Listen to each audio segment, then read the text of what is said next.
So I'm gonna make a real quick rant video here about Rogue One because apparently I'm crazy and the only hardcore Star Wars friend or hardcore Star Wars fan in my circle of friends that thought it was kind of bleh. Like the whole movie is really flat, and I'm not gonna go into a lot of detail as to why, but basically here are the main problems with the movie. First of all, I didn't care about anybody. The most sad I was at any point when anybody died at all was when the robot dies. K2SO dies in this movie. I don't care, by the way, spoilers. I'll put spoiler in the title, maybe.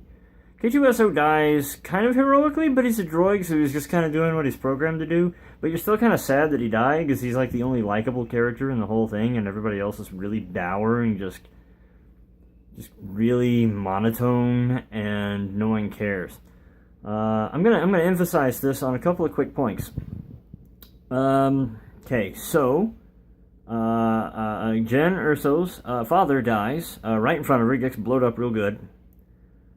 She gets in the ship, and she's kind of sad, maybe, but she's not shedding any tears.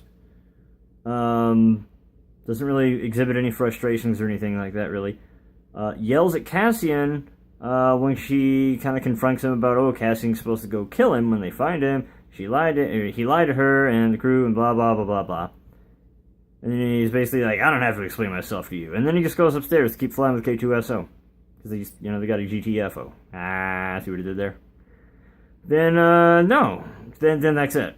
That's that. They never resolve that interpersonal conflict. No one apologizes to anyone. No one goes anywhere with anything. That conflict is just hanging in the air. And you know what? I'm good with that. That happens in real life sometimes. Sometimes people are just like, you know what? I'm going to be a jerk about this and just not really give a crap. That's fine. That's fine even to have it a movie. That having been said, they don't become friends after that. They stay angry pretty much forever. That was a really big deal. That, if they'd have had her, like, just scream in bloody agony and frustration after her father died, that would have been like, oh, hey, look, a human. She's got feelings and such. Now, she cried. The one time anybody actually cried in the whole movie, at least meaningfully at any rate, when she saw the hologram of her father being all, like, hey, I love you, blah, blah, blah. I knew bad things were going to happen. Hopefully you're still alive and I can see you again. That'd be great. Yada, yada, yada. I miss you. I made a flaw in the Death Star, so you can go blow it up. You should probably find out. You should get the plans for me and find out what's going on with it. That made her cry, I guess, because then it should. She hasn't seen her father since she was a tiny little girl, and she misses him terribly, blah, blah, blah, blah, blah. That should have made her cry. Kind of enjoy to know that her father's still alive, and, he's still thinking about her. That's really cool. That should make somebody cry. That having been said, she didn't actually get to meet back up with him, so then when he dies, right in front of her, I think she was holding him at the time, and then, one of the things that could have killed him was the other guy, who admittedly didn't do it. That's cool. She should have been pretty angry about that, because if she, it could have been like, hey, if you'd have told me, we could have just done something about that. But no, they never went anywhere with that. Just, the whole movie was like that, and it was just fast. Here's just enough dialogue to push us into the next fight scene. It felt more like a Michael Bay or a Tarantino film, but like not as good, because it didn't actually tell the story through the violence. It just kind of quick dialogue to the next scene. We're gonna hyperspace jump to the next planet, because I know they're on 6 different planets in this movie or something for some reason. Star Wars normally goes to 3 tops, but sure, why not? And then that's it. They jump around. They have just enough dialogue to get you to the next battle scene, basically. They had at least 3 characters that did not need to exist on any level. Everything could have been done without them completely fine. The fan service, yeah, the Darth Vader killing people scene was kind of cool, but, I don't care. This is the thing. I don't care if a movie has great scenes. You can make a movie where every scene and the whole thing is awesome, and I'll hate the movie.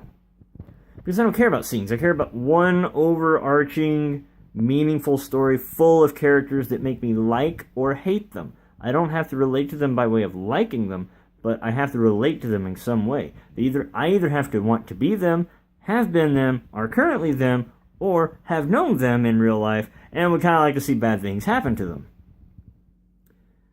And if it's a really good movie, it gives me all of those at the same time. Or at least at different points in the movie. And I got none of those. Everybody's just really dour. They're just really down. And they're really serious. And there's a couple of guys that are like kind of not really like that, but they don't do anything with them. And the movie just kind of goes nowhere. It's like, oh, yeah. When everybody dies at the end, I go, yeah, okay, they're dead. Yeah, I kind of saw that coming. That makes sense. I didn't care. I didn't care that they all died. It didn't. It wasn't sad. They're just all dead now. Okay, whatever. They weren't ordinary people. They weren't the plucky band of adventurers saving the day. They were, Jen Erso's 110-pound murder machine. She's not relatable at all. First thing she does when she gets weapons is beat the snot out of like 7 guys all at once. Yeah, that's awesome, but I can't relate to that. Yeah, I didn't see her trained to become that way. We didn't see her go from a screw-up to being amazing. She's not Mulan. We have no idea. We have no context to understand how it is that she can do that. It's dumb. Like, so much of the movie has so much potential. They only really need to cut out a few characters so they can make time to have the ones that are there be impactful and meaningful, give some backstory. What did Cassian do that was so bad? Don't just say, I did bad things. No, you have to show me the bad things you did. You also have to show me the bad things that happened to you. You don't have to go into great detail about it, but you gotta show me a quick scene somewhere. Give me a nightmare sequence. Give me he's waking up on the way to the planet, and he hears the scream of, Daddy! Right when he's waking up or something. I don't know. Do something with it. Make me care about him as a person. Make me care if he lives or dies. No, I just happen to know his name, and otherwise he's just Awesome Soldier number 1, Awesome Soldier number 2, Awesome Soldier number 3, and Awesome Soldier number 1, 2, and 3 all get picked off to death at the end, and then all the rest of them that were maybe going to live, perhaps, no, they all die because they just blew the whole installation up. And I didn't care. It's a very flat, monotonous movie. It's everything that's wrong with modern action movies. And horror movies. Horror movies also do not care that you care about. That's not true. The Babadook is pretty cool. You actually care about the mom and the kid. That's what makes it so scary. Whatever. Anyway, next, this is way too long. Have a good one.